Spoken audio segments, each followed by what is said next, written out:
Richard Sherman said more. He said that Parag's tactics rub players the wrong way. What a revelation. It's just that players they had to go through it.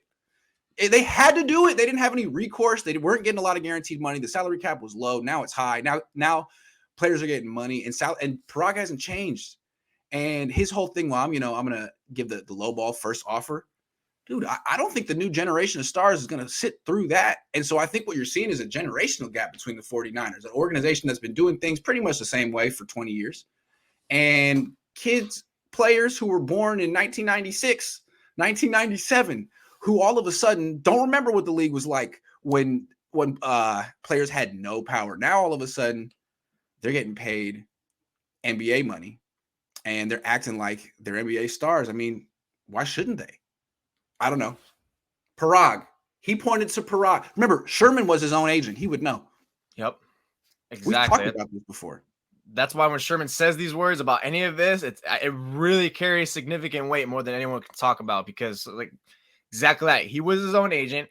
He knows what it's like to be that way with Parag. I mean, it's just kind of just the writing on the wall, and he's the one that just set it all out for us, that we all kind of surmise a little bit how his tactics play out. Yeah, it's kind of hard to disagree with that. He definitely is being dated, and especially now that the way the NFL players are, like you said, NBA, they're becoming more vocal about what they want, and they're becoming more selfish, which is exactly what they should be. They should be more selfish. This is a brutal sport. Take care of yourself.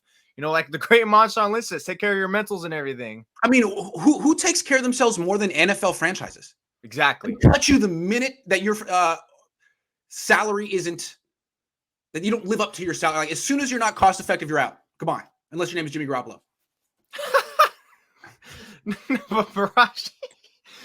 But come on. I mean, really, it seems like with Parag, he's going to always help the Niners get a good deal with tier 2 free agents, like Eric Armstead. Good player, but you missed some time. You've had some good years, some bad years. Like, here comes Parag to lock you up because you don't have that much leverage. But a player like Buckner or Debo, where they pretty much are like, everyone pretty much acknowledges I'm top 3 at my position. You almost did it Trent Williams last year, too. Yeah, everyone acknowledges I'm top 3 at my position. There's nothing you can really say. It's either like, do you want to have a top 3 paid defensive tackle? Yes or no? Do you want to have a top 3 paid wide receiver? Yes or no? And the Niners are kind of like, no.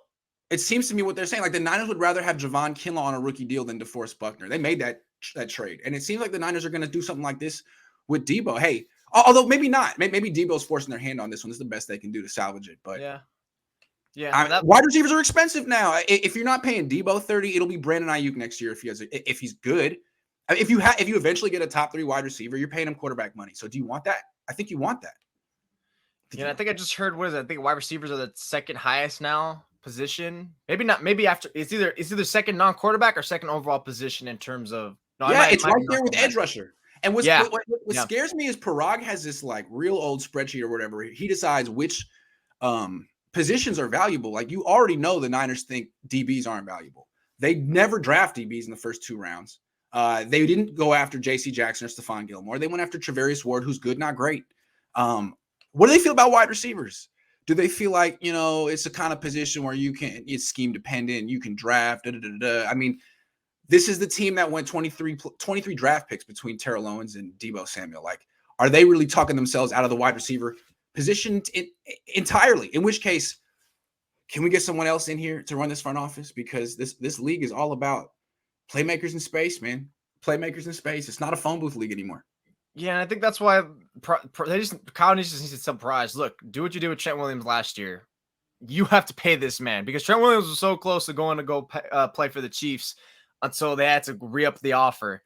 Well, the difference is Trent Williams is 34, and instead of going when he got disrespected by Parag, instead of going to like social media or whatever, or his agent and saying I'm out, I'm disrespected, he just was like, Kyle, your boy can't be serious. Parag can't be serious, right? Like, he handled it like an OG, like a grown man. Nothing against Debo, but like, he knew how to make things happen. Debo is just like, what? Debo would know that, considering he's best friends with Trent. Yeah, I don't know. Debo didn't apparently want to fix it. Trent found a solution. He's like, right, I'm going over your head. Debo's like, dude, I don't want to. I tweeted it. He's treating the Niners like they're the Sacramento Kings. He's treating them like he got drafted, and he's like, man, I'll be here for 3 years, but there's nothing you can do. I'll smile, but I'm leaving because this whole organization is Mickey Mouse. That's the way he's acting. And I don't know. He might have a point, man. I don't know. Like, why is Parag still here? I understand Parag being here 10 years ago, 15 years ago.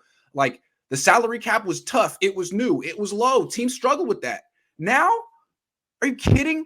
No one's up against that. The Niners are up against the salary cap. Everyone else works it out. Everyone else has no problem. Everyone that's good keeps their stars. The Niners are over here being like, you know what? Let's flip DeForest Buckner. Let's flip. I don't know if that's the way to do business anymore in the NFL. I know the Patriots do things like that sometimes, but I don't know if they would do it. Patriots do it when the player's gonna get washed. They don't do it when they gotta pay him like that. It's not. I mean, there's kind of a little bit of a stark difference here. Matthew says, Grant, you nailed it a few weeks ago. Salaries based on future promise, not past performance. Tough lesson for Debo to learn. I think his agent dropped the ball. Maybe. But his agent just made Denzel Ward, who's like the 6th or 7th best cornerback in the league, like the highest paid corner ever. Yep. So I don't know. Maybe he's winning.